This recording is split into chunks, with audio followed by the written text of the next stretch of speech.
Yo guys, balik lagi di Uki Kelvin Official bersama saya. Tentunya Uki, gimana kabar kalian? Kita lanjut dalam kasusnya yang berbeda, bukan kasus Vina. Sekarang bahas kasusnya yang lagi viral, yaitu Menkominfo klarifikasi akun Fufu Fafa, Kufu Panda kali ya, bukan milik Gibran, dan sebut Erina Hamil tak boleh naik angkutan umum. Enak ya guys ya, kalau anak jadi anak presiden mah. Yuk kita lanjut, lihat videonya guys. Kalian gak usah heran, karena Budi Ari ini kan selain sebagai Menkominfo, dia juga sebagai pendiri relawan pro Jokowi. Jadi ya wajar kalau jawabannya kayak gitu. Dan katanya Kominfo akan segera umumkan pemilik akun Fufu Fafa ini. Katanya sih bukan Gibran juga. Tapi kasihan ya kalau tiba-tiba ada yang jadi kambing hitam. Nah itu, ya pasti ada kambing hitam, gak mungkin kalau nggak ada kambing hitam ya. Dalam dunia politik itu pasti ada kambing hitam, ada yang bakal menjadi berpura-pura menjadi orang pelakunya. Kita lihat aja ke depannya seperti apa ya. Kalau kasus ini redup, berarti ya siapa pelakunya kalian bisa nebak sendiri. Tapi kalau ada pelakunya juga itu bisa jadi ya jadi kambing hitam ya guys ya. Tapi soal jejak digital akun Fufu Fafa mungkin it's okay lah dia komentar karena memang ada kaitannya dengan Kominfo. Tapi ternyata Budi Ari juga malah ikut klarifikasi soal pesawat jet yang dipakai Kaesang. Katanya itu dipinjemin temen. Loh kok ya klarifikasi kok yang ini toh emang ada hubungan apa ini sama keluarga situ, kok bisa ya saling itu. Respect banget gue sama temen Kaesang yang minjemin pesawat jet tanpa pamrih. Asli keren. Tapi yang jadi pertanyaan gue, dia itu sebagai menteri bekerja buat siapa? Rakyat atau keluarga Jokowi? Warga Konoha nggak mungkin dong, keluarga siapa, nggak mungkin buat rakyat ya orang kayak gitu mah. Yang penting duit coy, keluarga sendiri, buat diri sendiri, sama cari aman gitu ya. Nyatanya kita akan terus menyaksikan nih para pejabat negeri yang bekerja bukan untuk rakyat, tapi untuk kepentingan pribadi, Benar. kelompok, dan keluarga. Ironis sih. Makanya orang-orang yang masuk bela itu hanya orang bodoh ya, menganggap inilah itulah. Pada dasarnya ya pada untuk diri sendiri semua, nggak ada buat orang rakyat, apa nggak ada buat itu. Emang ada yang mengurus rakyat aja mengurus sendiri ya guys ya. Ini ada tulisan lagi, ternyata ini Fufu Fafa sebenarnya. Nah kalau Gibran sudah bilang bahwasanya dia bukan Fufu Fafa. Terus siapa itu Fufu Fafa? Ingat kemarin itu kan ada ribut-ribut tuh antara Silverter dengan Rocky Gerung gitu ya. Nah sebelumnya itu kan Rocky Gerung itu pernah menyampaikan sebuah prinsip, yaitu prinsip parsimoni. Itu metodologi yang dicetuskan oleh William de Ockham gitu. Prinsip parsimoni mengatakan bahwasanya di antara semua penjelasan, semua metode yang kita temukan ternyata rumit, ya berbelit-belit dan segala macam, maka kita harus mengambil kesimpulan yang paling atau argumen yang paling sederhana. Dan di situ bisa kita temukan siapa itu Fufu Fafa. Orang bilang bahwasanya mungkin itu adminnya gitu. Itu mungkin orang lain ya, dia dibajak dan segala macamnya gitu. Coba kita lihat. Kita kalau mau lihat metodologi untuk mengambil kesimpulan itu sangat rumit sekali. Siapa itu adminnya gitu ya kan? Siapa itu orang yang hack itu? Apa indikasinya dia itu kena hack? Itu kan nggak susah gitu kita temui. Nah sekarang yang termudah adalah ya netizen sudah melihat beberapa menyinkronkan antara beberapa tulisan yang ada di Kaskus sama yang di Twitter. Nah kira-kira kalau kita mengambil pakai prinsip parsimoni, kita tahu bahwasanya Fufu Fafa adalah Gibran itu sendiri. Pemilik akunnya bukan Gibran, tapi pemilik aslinya belum tahu.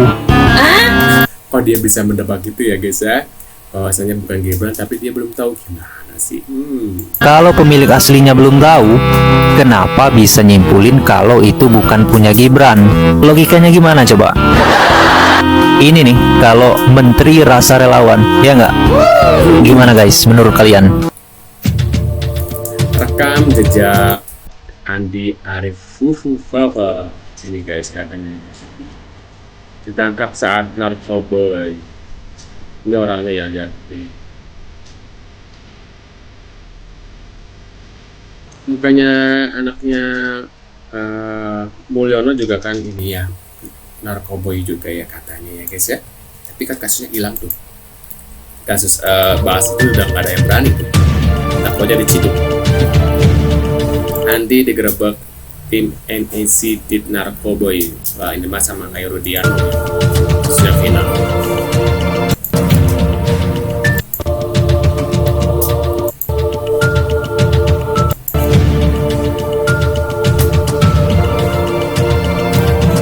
Waduh, ini berita apa guys? Yang ngerti lah. Kita lanjut lagi di berita selanjutnya. Gantengnya Mas Mapresku, pengikut Abah dan para pembenci keluarga Pak Jokowi dilarang komen. Kalau anak presiden mah pasti dibilang ganteng. Gue juga kalau anak presiden pasti banyak bilang ganteng ya guys ya. Karena kalau anak biasa aja ya, siapa yang mau bilang aku ganteng, biasa aja aku mah ya. Dan aku juga gak mau dibilang ganteng sih guys. Ganteng.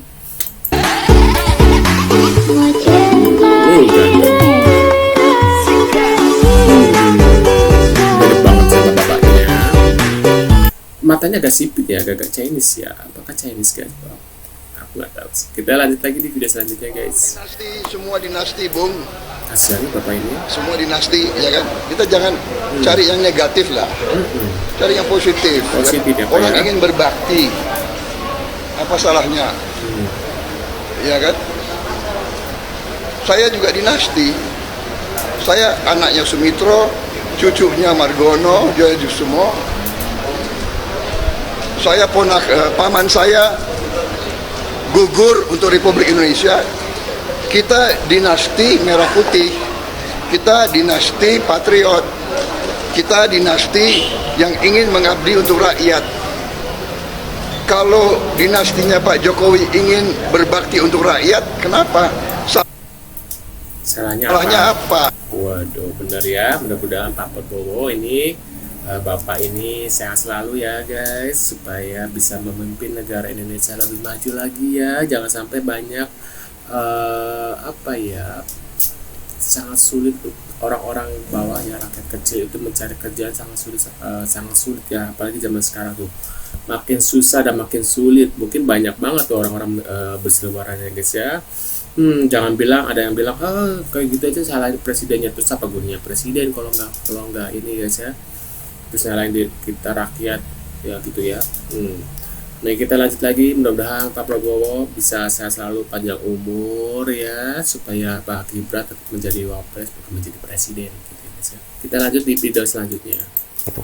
Jadi saya membayangkan gitu ya, memang nggak semua menteri datang ke Solo, tapi 25 orang menteri datang ke kota bernama Solo, ini luar biasa gitu ya. Ya yang nggak tahu yang mana yang bawa duit, yang nggak bawa duit saya nggak ngerti, tapi dari 25 orang ini ya kayaknya hampir semuanya bawa duit gitu. Sehingga ini akan menjadi satu masukan yang sangat berharga bagi Prabowo Subianto, bahwa menteri-menteri yang pernah datang ke Solo, 25 orang menteri itu masih ada namanya di media, ya seharusnya mereka-mereka ini nggak perlu dijadikan menteri lagi. Karena kalau 25 orang menteri ini gitu, salah satunya kemudian diambil oleh Prabowo dan dijadikan menteri lagi, jangan-jangan nanti dia jadi menterinya Wapres gitu, bukan menterinya presiden gitu kan. Jadi Pak Prabowo kalau mau ngambil menteri ya ambillah 9 orang yang tidak pernah datang ke Solo tadi, karena itu dijamin mereka adalah menteri-menteri yang bekerja, dan nanti kalau ditunjuk sama Prabowo, mereka-mereka ini tidak akan tunduk kepada Pak Jokowi gitu, atau tidak akan tunduk kepada Gibran. Tapi kalau 25 orang menteri tadi gitu ya, salah satunya diambil sebagai menterinya Prabowo, jangan-jangan nanti lebih nurut kepada Gibran. Menurut kalian gimana nih? Waduh, awas nanti diciduk loh, ada tukang bakso lewat gitu ya guys ya. Menurut kalian gimana? Tulis di kolom komentar. Terima kasih sudah hadir dan jangan lupa bantu subscribe Kevin. Sampai jumpa di video selanjutnya. See you guys.